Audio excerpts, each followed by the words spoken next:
Quella cucina insieme ad Andrea, c'è un giorno dell'anno in Sicilia in cui si mangia più riso che in Giappone, ed è il giorno di Santa Lucia. Arancine, curiosi? E allora? Ha un inno in cucina? E allora, ed è vero, io non ho i dati certi, ma che il giorno di Santa Lucia in tutta la Sicilia si mangia più riso che in Giappone. E vi spiego il perché. Ovviamente è una tradizione legata alla religione, appunto il giorno di Santa Lucia, il 13 dicembre, eravamo intorno alla metà del 1600, e arrivò al porto di Siracusa una nave carica di grano. Tanta era la fame che non ebbero il tempo di macinarlo e quindi è stato semplicemente lesso e condito con un po' di olio a crudo sopra. E così la Santa, il 13 dicembre, viene abolito in tutta la Sicilia la consumazione di derivati da cereali, come per esempio la farina. Quindi il giorno di Santa Lucia in Sicilia difficilmente, per non dire impossibile, troverete pane e pasta, ma vengono consumati cereali interi, come appunto la cuccia, e trovate il link in descrizione di questo video, tutta la preparazione, e poi c'è anche in aneddoti gustosi, racconto in maniera più dettagliata quello che è la storia di questa fantastica tradizione, e il riso, quindi cereali interi e non raffinati, per intenderci. Io oggi vi proporrò un cult della cucina siciliana, e nello specifico, essendo di Palermo, palermitana, e preparerò l'arancina. Oggi farò l'arancina cosiddetta al burro. Fondamentalmente è un'arancina farcita con della besciamella, prosciutto. E adesso cominciamo a fare tutte quante le varie fasi, perché la preparazione è abbastanza semplice, però ci sono dei passaggi in cui bisogna veramente stare attenti, altrimenti il risultato non sarà ottimo. Iniziamo subito preparando una besciamella. La besciamella classica, quindi latte sul fuoco, fate un roux, lo mettete all'interno, lo fate addensare, deve essere, rispetto a una besciamella tradizionale classica, molto ma molto densa. Noi in Palermo diciamo rura come i coin, dura come le corna, perché poi è più semplice da poter manipolare e andare a farcire la nostra arancina. Ma adesso passo passo vi faccio vedere per bene come l'andremo a fare. Per cui girate da questa parte e cominciamo con la prima fase, la preparazione della besciamella. Latte bollente sul fuoco, inseriamo il roux e con la frusta facciamo addensare, evitiamo di formare grumo. Deve essere, come vi dicevo, una besciamella molto densa. Una volta che sia addensata, in questo modo aggiungiamo noce moscata e sale. Togliamola dal fuoco e facciamola raffreddare in una pirofila. Io ho scelto questa tagliettina. Oh, bene! La nostra besciamella sta raffreddando. Io vi consiglio di prepararla magari il giorno prima. La portate a temperatura ambiente e poi la mettete in frigorifero, così domani la trovate bella dura dura, citigna citigna. Questo servirà poi a facilitare la farcitura dell'arancina. Andiamo adesso alla parte più interessante della ricetta, che è la cottura del riso. A molti sembrerà una banalità, ma non è una banalità, perché io ho visto fare cotture di tutti i tipi, di tutte le maniere.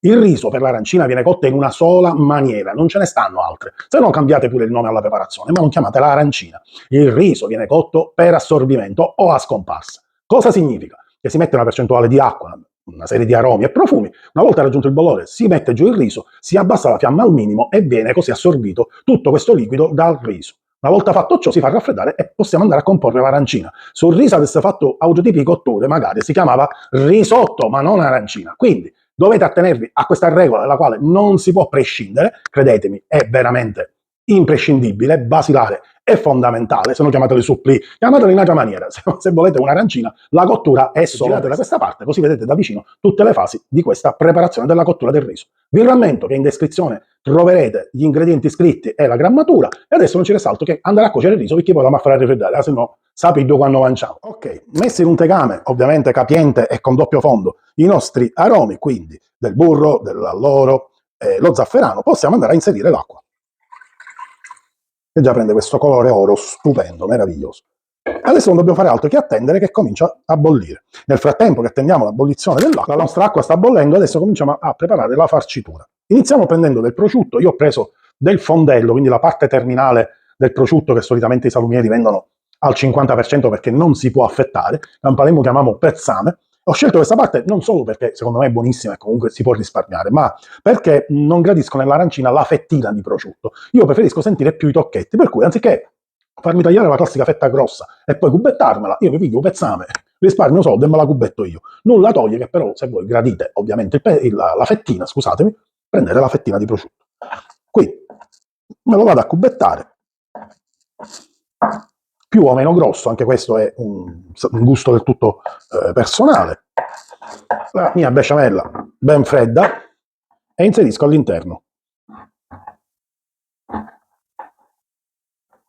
Ok, scappa un pezzo. E adesso andiamo alla parte filante. Io per parte filante ho deciso di utilizzare, ovviamente per parte filante si intende la mozzarella, ma io preferisco sentire un sapore un po' più deciso e insieme alla 50% e 50% vado ad inserire della scamorza affumicata che andrò a cubettare.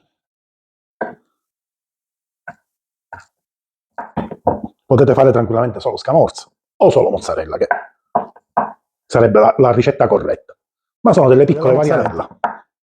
Molto asciutta, mi raccomando, perché se rilasci i liquidi poi il rischio che l'arancina in cottura si possa spaccare. Quindi se usate il fior di latte la sera prima, levatelo dalla busta e fatelo sgocciolare, sempre conservandolo in frigorifero. Oppure usate anche dei preparati di mozzarella di mischio. Ok, vedete? Non cade. Ok? Bella solida. E la teniamo da parte. Controlliamo l'acqua a che punto è, quindi girate da questa parte così andiamo a fare la cottura del riso. Il riso sta bollendo, mettiamo giù il sale e poi il riso a pioggia. Diamo una sola mescolata, in maniera tale che il riso prenda tutta quanta l'umidità e facciamo assorbire pian pianino. Il nostro riso sta marciando e adesso andiamo a fare un'altra fase fondamentale, ma riuscita di arancina, è la panatura. Panatura semplicissima, povera come tutta la cucina siciliana, fatta semplicemente con farina 00, quella che avete, e acqua. Andremo a formare una pastella che a palermitano si chiama lega. È una pastella di una consistenza tipo, per esempio, la colla vinile, il Vinavil, per intenderci. Quella deve essere la consistenza giusta, ma comunque anche lì troverete gli ingredienti scritti giù in descrizione. Questa è un'altra cosa fondamentale, perché io ho visto panare arancine con l'uova. Con l'uova si ci fanno i rettate, assai, a cotoletta milanese, ma mai e poi mai panare un'arancina con le uova. Assolutamente. Nulla di più sbagliato, renderebbe l'arancina parecchio pesante. E già è pesante di suo. Quindi panatura leggera, molto molto light, ora ci vuole semplicemente farina, acqua, andatela ad aggiungere pian pianino, una frusta e cominciamo a mescolare i due ingredienti. Questa è la consistenza, cremosa, consistenza di una Vinavil. A me così un vecchio rosticciere mi insegnò, mi disse: vuoi sapere se la pastella è giusta? Se la lega, anzi, se la lega è corretta, è giusta? Alla fine la consistenza di un Vinavil. Nel momento in cui ha la stessa consistenza, vai, è corretto. E ci siamo. Allora, poi la mettiamo da parte. Pangrattato, classicissimo, possibilmente non di grissini, fette biscottate, fatevi fare il pangrattato dal vostro panettiere di fiducia. Non comprate quello industriale perché all'interno trovate tutto, tranne che pane, grissini, fette biscottate, biscotti, di tutto di più, ma sinceramente il sapore poi è tutta un'altra storia. Adesso non ci resta altro che aspettare la cottura del riso e continuare così la preparazione. Vedete? Il riso ha quasi completamente assorbito l'acqua, ne abbiamo ancora per occhio e croce un paio di minuti e andiamo a preparare il posto dove andremo a scolare il riso. Allora, come avete visto un paio di minuti e il riso praticamente è cotto, facciamo una precisazione, non va scolato in uno scolapasta, assolutamente no, va preso così col tegame e rovesciato su una superficie possibilmente di marmo, ovviamente non di legno, perché rischiamo che il calore poi deformi il banco da lavoro. Quindi se avete un ripiano in marmo oppure anche in acciaio, comunque qualcosa che è resistente alle temperature, rovesciate il riso direttamente dalla pentola su questa superficie e poi con un cucchiaio di legno, noi lo chiamiamo cogliame, lo andate a distendere per bene e lo fate raffreddare. Questo servirà a raffreddare velocemente il riso, altrimenti rischiamo di farlo scuocere.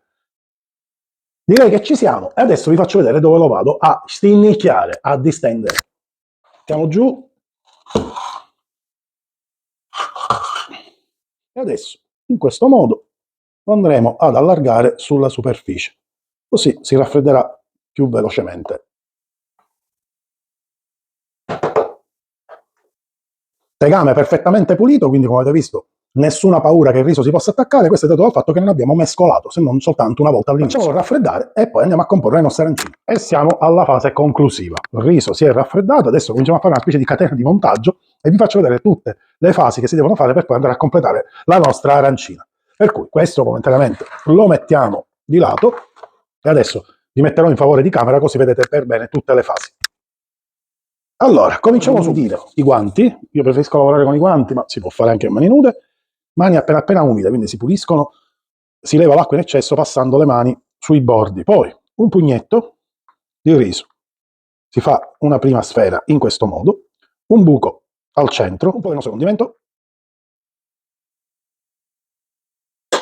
altro riso sopra e andiamo a chiudere formando un cilindro, un po' come se fosse una palla da rugby. Questa è la particolarità delle arancine al burro, mentre quelle alla carne sono perfettamente tondeggianti. Premiamo per benino ed ecco qua. Fatta questa, adesso la immergiamo nella nostra lega, mettiamo dentro, deve essere ben coperta, poi facciamo andare via quella in eccesso e per far andare via totalmente quella in eccesso la andiamo a appoggiare su una riglietta, in questo modo. Nel frattempo che sta andando via la lega in eccesso, continuiamo con un'altra arancina.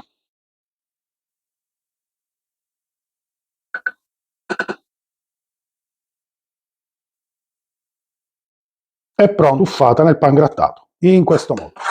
Ecco. Una volta che il pangrattato ha già fatto una piccola patina, lo andiamo nuovamente a compattare per bene, in questo modo. E la andiamo a mettere da parte, pronta per essere fritta. Facciamo la stessa cosa con quest'altra, così vi faccio pure vedere da vicino.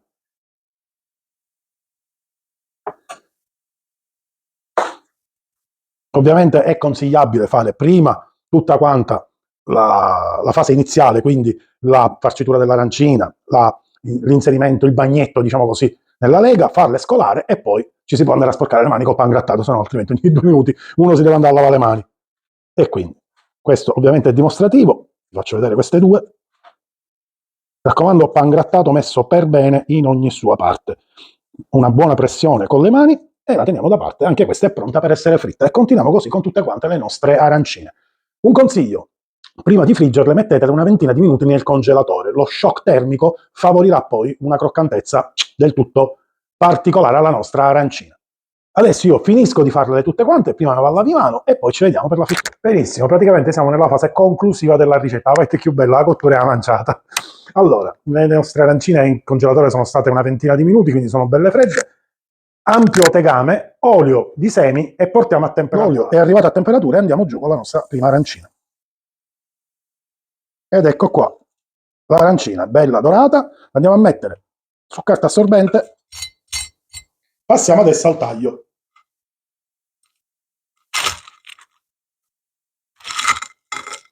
E adesso che Effer mi è sacrificare la dovrò assaggiare per voi. Bella filante filante.